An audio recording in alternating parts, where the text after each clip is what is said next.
मैं आज जब आप सबके सामने उपस्थित हुआ हूं, तब राज्यसभा में मेरे बयान को तोड़ मरोड़ कर पेश किया गया।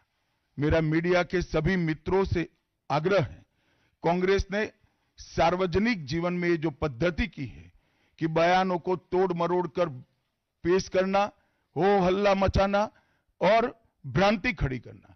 पहले उन्होंने नरेंद्र मोदी जी के भी एडिटेड बयानों को सार्वजनिक किया। चुनाव जब चल रहा था, मेरे बयान को एआई का उपयोग कर एडिट किया गया और पूरे देश में इसको प्रसारित करने का घृणित काम किया गया। और आज अंबेडकर जी के लिए मेरी बात को तोड़ मरोड़ कर वो पेश कर रहे हैं। मैं स्पष्टता के साथ कहना चाहता हूं, मीडिया को विनती भी करना चाहता हूं कि मेरा पूरा बयान जनता के सामने रखिए। मैं वो पार्टी से आता हूं जो पार्टी कभी अंबेडकर जी का अपमान नहीं कर सकती। पहले जनसंघ और फिर भारतीय जनता पार्टी ने हमेशा अंबेडकर जी के सिद्धांतों के आधार पर चलने का प्रयास किया है।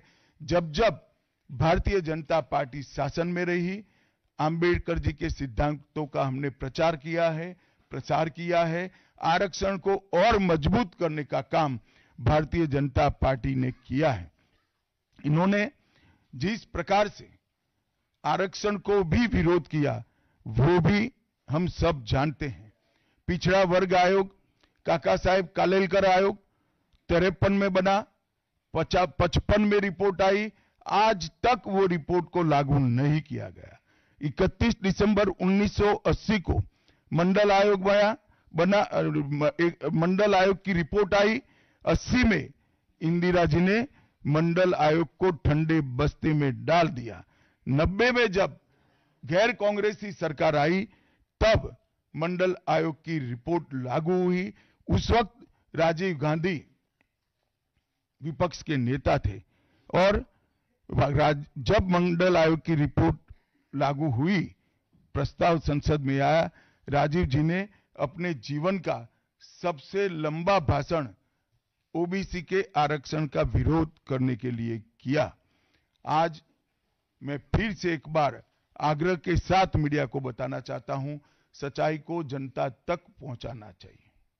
मेरी पूरी बात बहुत स्पष्टता के साथ, कोई कंफ्यूजन के बगैर राज्यसभा के रिकॉर्ड पर है।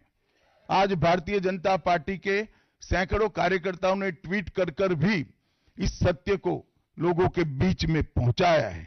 और जिन्होंने जीवन भर बाबा साहेब का अपमान किया, जिन्होंने जीवन भर बाबा साहब के सिद्धांतों को दरकिनार किया, जिन्होंने जब तक सत्ता में रहे बाबा साहब को भारत रत्न मिलने नहीं दिया, जिन्होंने जब तक सत्ता पर रहे आरक्षण के सिद्धांतों की धज्जियां उड़ाई, वो लोग आज बाबा साहेब आंबेडकर के नाम पे भ्रांति फैलाना चाहते हैं।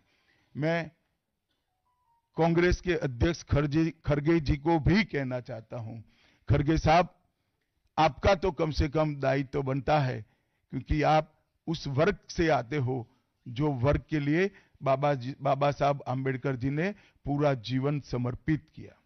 आपने कम से कम कांग्रेस के एक कुत्सित प्रयास में सपोर्ट नहीं करना चाहिए था। मुझे बड़ा दुख है कि आप भी राहुल गांधी जी के दबाव में इसके अंदर शामिल हुए हो। मित्रों, आज जब हम सब यहां बैठे हैं, मैं फिर से एक बार कहना चाहता हूं, कांग्रेस के पास इस संविधान के ऊपर की चर्चा में बाबा साहेब आंबेडकर विरोधी कांग्रेस है, इसका कोई जवाब नहीं बचा। संविधान विरोधी कांग्रेस है, इसका कोई जवाब नहीं बचा। कांग्रेस आरक्षण विरोधी है, इसका कोई जवाब नहीं बचा। कांग्रेस सावरकर विरोधी है, इसका भी कोई जवाब नहीं बचा। कांग्रेस ओबीसी विरोधी है, उसका भी कोई जवाब नहीं बचा। आपातकाल का पाप कांग्रेस के ही समय में हुआ, इसका भी कोई जवाब नहीं बचा। नारी सम्मान का विरोध भी कांग्रेस ने ही किया, वो प्रस्तापित हो गया। न्यायपालिका का अपमान ही कांग्रेस ने ही किया, वो भी प्रस्तापित हो गया। भारत की भूमि को भी संविधान को दरकिनार कर विदेश को सौंपने का पाप भी कांग्रेस ने ही किया। ये भी प्रस्तापित होगा, तब फिर से एक बार चिर परिचित अपनी पुरानी नीति पर कांग्रेस आई है और उन्होंने मेरे बयान को तोड़ मरोड़ कर आधा ही दिखाकर जनता के सामने रखना और भ्रांति फैलाने का प्रयास किया है। कृपया मेरा पूरा बयान आप सभी लोग जनता तक पहुंचाइए, तो दूध का दूध और पानी का पानी हो जाएगा। मैं उस पार्टी से आता हूं, उस संस्कृति से आता हूं, जो स्वप्न में भी बाबा साहब के विचारों का या बाबा साहब के स्वयं का अपमान नहीं कर सकते।